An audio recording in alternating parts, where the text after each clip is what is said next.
Hello everyone.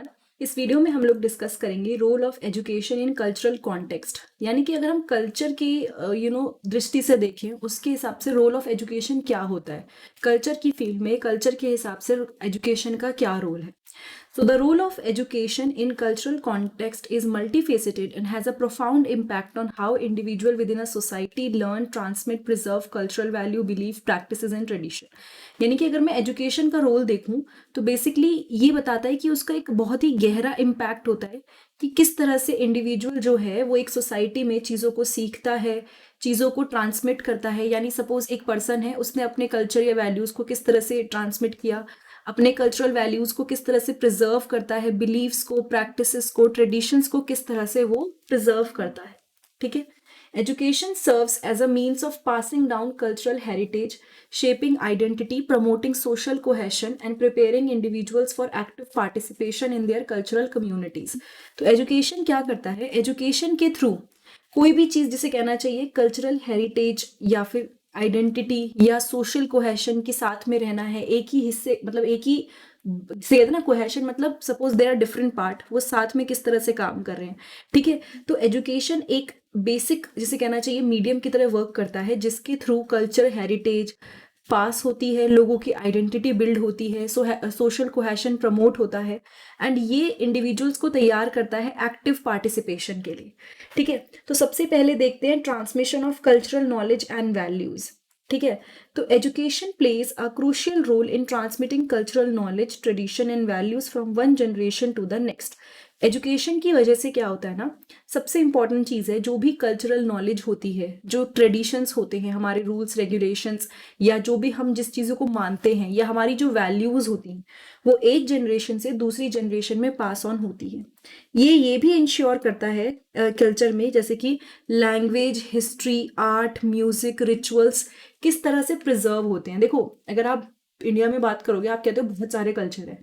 ठीक है। Culture का मतलब केवल ये नहीं होता कि आप कोई आपके जो रिचुअल्स हैं या फिर जो आप कर रहे हो उसमें सारी चीज़ें आ जाती हैं। आपका लैंग्वेज क्या है, आप किस तरह से अपने एल्डर्स के साथ रहते हैं, हमारी हिस्ट्री क्या रही है, हमारी आर्ट फॉर्म्स क्या है, म्यूजिक क्या है, रिचुअल क्या है।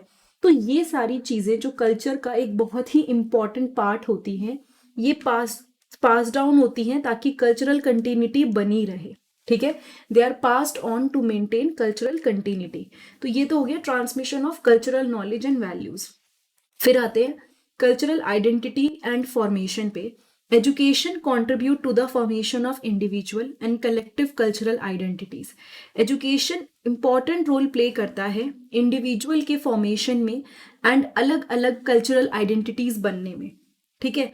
देखो, जब आपको पढ़ाया जाता है या फिर हम बात करते हैं करिकुलम के थ्रू, जब आपके कोर्स में ऐसी चीज़ें होती हैं तो आप अपने कल्चरल हेरिटेज के बारे में सीखते हो। ठीक है। आपको पता चलता है कि आपकी रूट्स कहाँ पर हैं। जैसे आपको सपोज पता ही ना हो तो आप ना पढ़ो ना कोई बताए तो आपको आइडिया नहीं लगेगा आपके कल्चर के बारे में। हम इंडिया के बारे में बात करते हैं कि हमारा इंडिया में कल्चर कैसा है, हम बड़ों को मिलते हैं तो हम नमस्ते करते हैं, पैर छूते हैं। बाकी कंट्रीज में बहुत कॉमन नहीं है ये। तो ये सब मतलब ये बहुत एग्जाम्पल है एक चीज़ का, बस छोटी सी चीज़ का। तो मतलब कहीं ना कहीं हमारे जो डीप चीज़ मतलब जैसे कहना चाहिए ना, जो हमारे रूट्स में है, ये चीज़ हम बड़ों की रिस्पेक्ट करते आए हैं। मेरा पॉइंट ये कहीं भी नहीं है कि बाहर की कंट्री के लोग रिस्पेक्ट नहीं करते, बट सम हाउ जैसे यहाँ पे बच्चे अपने पेरेंट्स के साथ रहते हैं, उनका ध्यान रखते हैं। कुछ भी चीज़ आप मान लीजिए, ये हमारा म्यूजिक, हमारा डांस फॉर्म्स हर जगह अलग अलग है, सबका कल्चर रिप्रेजेंट करता है। तो ये सब चीज़ें हमारी कल्चरल हेरिटेज हैं और ये हमारी एक आइडेंटिटी बनाती हैं। और जब हम करिकुलम के थ्रू ये चीज़ें पढ़ते हैं तो हमें अपने कल्चर के बारे में बहुत ज़्यादा चीज़ें पता चलती है एंड एक कल्चरल कम्युनिटी के एक बिलोंगिंग की फीलिंग आती है कि क्या सही है क्या नहीं है, ये सब चीज़ों का पता चलता है। ठीक है। Preservation of language and tradition. Schools और कई सारे एजुकेशनल इंस्टीट्यूशंस कैसे वर्क करते हैं, हम बेसिकली जो भी हमारी एंडेंजर्ड लैंग्वेजेस हैं, जो ट्रेडिशंस हैं, उनको प्रिजर्व करते हैं। ठीक है। स्कूल्स या फिर कोई भी एजुकेशनल इंस्टीट्यूशंस हुए, इससे क्या होता है ना, हमारी जो भी खतरे में है, मतलब ऐसी कई लैंग्वेजेस हैं जो बहुत ज़्यादा बोली नहीं जाती हैं, तो अगर उसको ज़्यादा प्रमोट नहीं किया गया या नहीं बोला गया तो हो सकता है कई सालों बाद जाके वो एग्जिस्ट ही ना करें। तो ऐसे इंस्टीट्यूशंस एक तरह से प्रिजर्व करते हैं, सेव करते हैं हमारी जो एंडेंजर्ड लैंग्वेजेस हैं, जो हमारे रूल्स हैं, ट्रेडिशंस हैं। बायलिंगुअल और मल्टीकल्चरल एजुकेशन प्रोग्राम्स, ऐसे बहुत सारे एजुकेशन प्रोग्राम्स हैं जिसमें आप 2 या फिर 3 लैंग्वेजेस बोलते हो। एक कॉमन लैंग्वेज हो गई जो सब यूज़ करेंगे, एक आपकी नेटिव लैंग्वेज या एक और लैंग्वेज पे फोकस किया जाता है, जिससे आपकी लिंग्विस्टिक डाइवर्सिटी, मतलब आपकी लैंग्वेज की जो विविधता है या आपकी जो कल्चर के साथ लैंग्वेज जुड़ी हुई है वो मेंटेन रहे। हमें स्कूल के थ्रू पढ़ाया जाता है कि भाई इंग्लिश है, अगर हम फ्रेंच पढ़ रहे हैं, मतलब मैं एग्जांपल दे रही हूँ, तो आप एक लैंग्वेज सीख रहे हो, तो सपोज जहाँ पे लोकल लैंग्वेजेस बोली जाती हैं, जहाँ पे जो वहाँ पे रहते हैं वही लैंग्वेजेस बोलते हैं, उनके स्कूल्स में वो लैंग्वेज मैंडेटरी होती है, तो इसके थ्रू वो अपनी लैंग्वेज को प्रिजर्व कर पा रहे हैं। ठीक है। Cultural awareness and respect, educational foster culture awareness and respect by exposing students to diverse perspective. देखो, एजुकेशन के थ्रू आज आप पढ़ रहे हो 50 चीजें, आपको पता चल रहा है कि पास्ट में ऐसा हुआ करता था, ये फिलॉसफी का मतलब ये है, सोशियोलॉजी में, ये सोसाइटी में ये चीज़ें एग्जिस्ट करती हैं, यहाँ पर ये कल्चर में ऐसा होता है, उस कल्चर में ये सब चीज़ें होती हैं।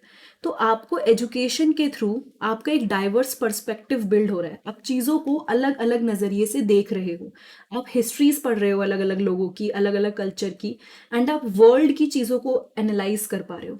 तो जब आप एजुकेशन के थ्रू कल्चर के बारे में जानते हो, आपका पर्सपेक्टिव बिल्ड होता है, तो इससे ना टॉलरेंस प्रमोट होती है। ठीक है। मतलब आप, जैसे एक कुछ लोग होते हैं ना जिनको मतलब बिल्कुल चाहिए ही नहीं कि दूसरा कोई लैंग्वेज या रिलीजन या ये सब एग्जिस्ट करे, तो वो बहुत गलत चीज़ है।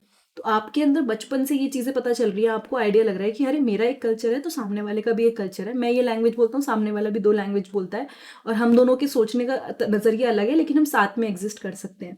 तो ये चीज़ें टॉलरेंस प्रमोट करती हैं, अंडरस्टैंडिंग प्रमोट करती हैं, एम्पैथी प्रमोट करती हैं, जिससे एक बहुत ही inclusive and harmonious society build होती है, यानी जो सब साथ में रहें और इंक्लूसिव इन्वायरमेंट जनरेट हो ना। इंक्लूसिव का मतलब है कि कोई किसी भी बैकग्राउंड से हो, किसी भी कल्चर से हो, कोई भी लैंग्वेज हो, सब साथ में पढ़ रहे हैं। ठीक है। Socialisation into cultural norms and values. School socialise students into cultural norms, values and behaviour. आपके स्कूल्स में, मतलब मैं ऐसे एक पर्टिकुलर की बात नहीं कर रही, बट बहुत सारी चीज़ों के बारे में आपको पता चलता है। ठीक है। आपको जो नॉर्म्स होते हैं, वैल्यूज होते हैं, इनके बारे में बताया जाता है, बिहेवियर जो एक सोसाइटी में एक्सपेक्ट किया जाता है। ठीक है। हमारे बच्चा जो होता है छोटा, उसे बचपन में पता ही नहीं होता कि चीज़ें शेयर करना क्या होता है, बात करना क्या होता है, मेरे साथ दोस्त जो है वो क्या करेंगे। लेकिन जब वो स्कूल जाता है तो उसको एक पर्सपेक्टिव बिल्ड होता है कि अच्छा मैं हूँ, लेकिन मेरे को शायद चीज़ें शेयर करनी पड़ेंगी, चाहे कलर शेयर करने पड़ेंगे, या फिर मैं वो स्कूल जाके वो बेसिक नॉर्म्स वैल्यू सीखता है कि हाँ हमें ऐसा नहीं करना चाहिए, हमें इस चीज़ का ध्यान रखना चाहिए, बड़ों की रिस्पेक्ट करनी चाहिए। तो ये चीज़ें उसे किसने सिखाई? स्कूल ने सिखाई। तो स्कूल्स बच्चे के कल्चरल नॉर्म्स, वैल्यूज, बिहेवियर को समझता है जो एक सोसाइटी में एक्सपेक्ट किए जाते हैं।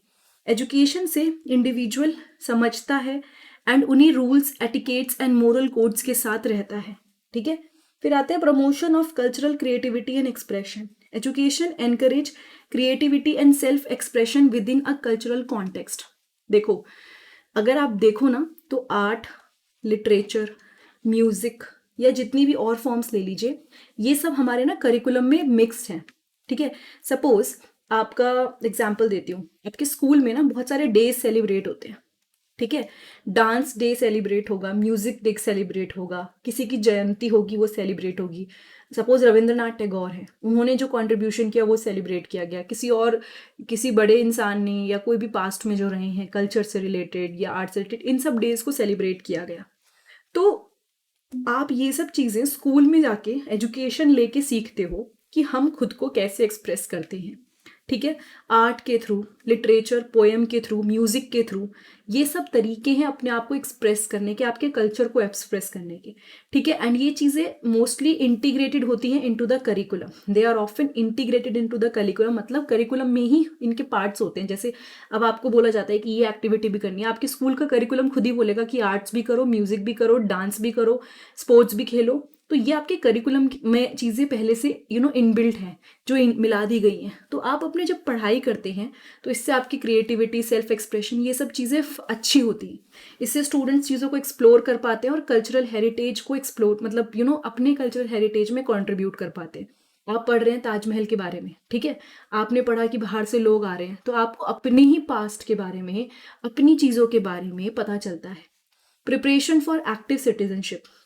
जब एजुकेशन है, एजुकेशन से कोई भी पर्सन, उसके अंदर वो नॉलेज, वो स्किल्स, वो वैल्यूज आती हैं जो सोसाइटी में एक्टिवली पार्टिसिपेट करने के लिए ज़रूरी है। ठीक है। They are necessary to actively participate in the cultural community and broader society. ठीक है। It prepare citizen to engage in civic and cultural life. इससे एक सिटीजन तैयार होता है कि एक सिविक लाइफ, एक कल्चरल लाइफ जिए जिससे कल्चरल इनिशिएटिव अच्छे हों एंड सोसाइटी के जो भी चैलेंजेस हैं हम उसको एड्रेस कर पाएँ। तो ये सब चीज़ें एजुकेशन ने आपको दी कि आप एक तरह से एक्टिव सिटीजनशिप बन रहे हैं और चीज़ों को आप उसी हिसाब से फॉलो कर रहे हैं। Cultural adaptation and change. अब देखो, एजुकेशन क्या करती है ना, इंडिविजुअल को मदद करती है कि वो अगर सपोज आप बाहर गए, ठीक है, बाहर की कंट्री में गए, वहाँ पे आपने कोई कोर्स ज्वाइन किया, लेकिन वहाँ पे कल्चर बहुत अलग है, जैसे यहाँ पर है वैसा नहीं है, इंडिया में कहीं और बिल्कुल अलग कल्चर है। लेकिन बिकॉज आप एजुकेशन के लिए गए हो, आपको पढ़ना है, तो आप धीरे धीरे उस चीज़ के हिसाब से अपने आप को एडजस्ट करोगे। ठीक है, तो एजुकेशन से इंडिविजुअल अडॉप्ट करता है जो भी चीज़ें चेंज हो रही हैं उसके आसपास, कल्चरल लैंडस्केप्स जो है चेंज हो रहे हैं। क्यों? एजुकेशन से उसको वो स्किल्स आते हैं कि मुझे अगर नया कोई सिचुएशन फेस करनी पड़ गई, नया कल्चर है, नई टेक्नोलॉजी है, तो मैं कैसे अपने आप को एडजस्ट करूँगा। सोशल डायनामिक्स जो हैं, जिस तरह से सोसाइटियों में लोग बाहर रहते हैं, मुझे कैसे अपने आप को चेंज करना है। Education can facilitate the integration of cultural values with modern advancement. Education की वजह से जो नए चेंजेस हो रहे हैं, तरक्की आ रही है, वो और जो कल्चरल वैल्यूज हैं दोनों बिल्ड हो रही हैं, दोनों मॉडिफाई हो रही हैं। फिर है fostering critical thinking and cultural inquiry. Education encourage critical thinking and inquiry. Education की वजह से ना आपके अंदर बेसिक स्किल्स डेवलप होते हैं, क्रिटिकल थिंकिंग, चीज़ों को सोच समझ के करने के, इंक्वायरी, ठीक है, कोई भी चीज़ कर रहे हो तो क्यों करना है, क्या होना है, ये सब चीज़ें। इससे आप चीज़ों को एनालाइज कर पाते हो, क्वेश्चन कर पाते हो और अपने ही कल्चरल ट्रेडिशन में आप एंगेज हो पाते हो। This can lead to a deeper understanding of cultural complexities and the ability to challenge harmful or outdated cultural practices. इससे क्या होता है ना, एक डीपर अंडरस्टैंडिंग बनती है कल्चर को लेके, एंड हमारी जो भी हार्मफुल या आउटडेटेड कल्चरल प्रैक्टिसेस हैं उनको भी हम चैलेंज कर पाते हैं।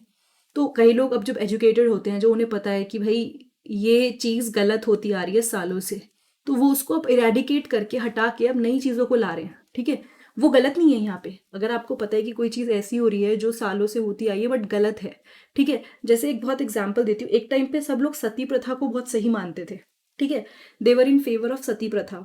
लेकिन सती प्रथा कल्चर का पार्ट मान लीजिए या कुछ भी मान लीजिए कि लोग मानते थे कि सही है, लेकिन कई लोगों को लगा कि नहीं भाई ये तो बहुत गलत हो रहा है, तो वहां पे ज़रूरत था कि उसको चेंज किया जाए। तो वहां पे क्रिटिकल थिंकिंग, इंक्वायरी, इन चीज़ों से आपने अपनी प्रैक्टिसेस में चेंज किया जो आउटडेटेड थी या सही नहीं थी।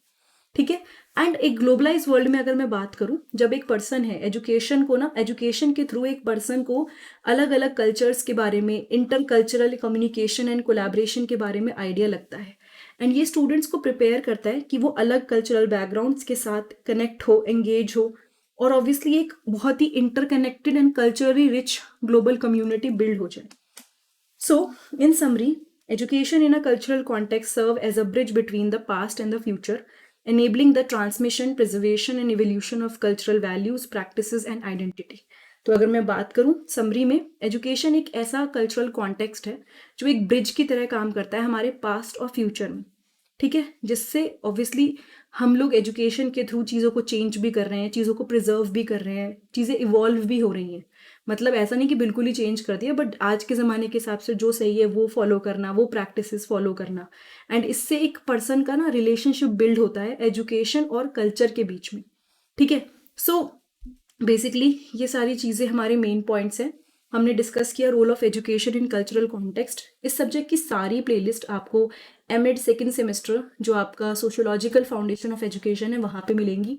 कोई डाउट है तो आप कमेंट सेक्शन में पूछ सकते हैं। वीडियो अच्छी लगी तो प्लीज़ चैनल को सब्सक्राइब कीजिएगा, वीडियो को लाइक कीजिएगा और शेयर कीजिएगा। Thank you so much.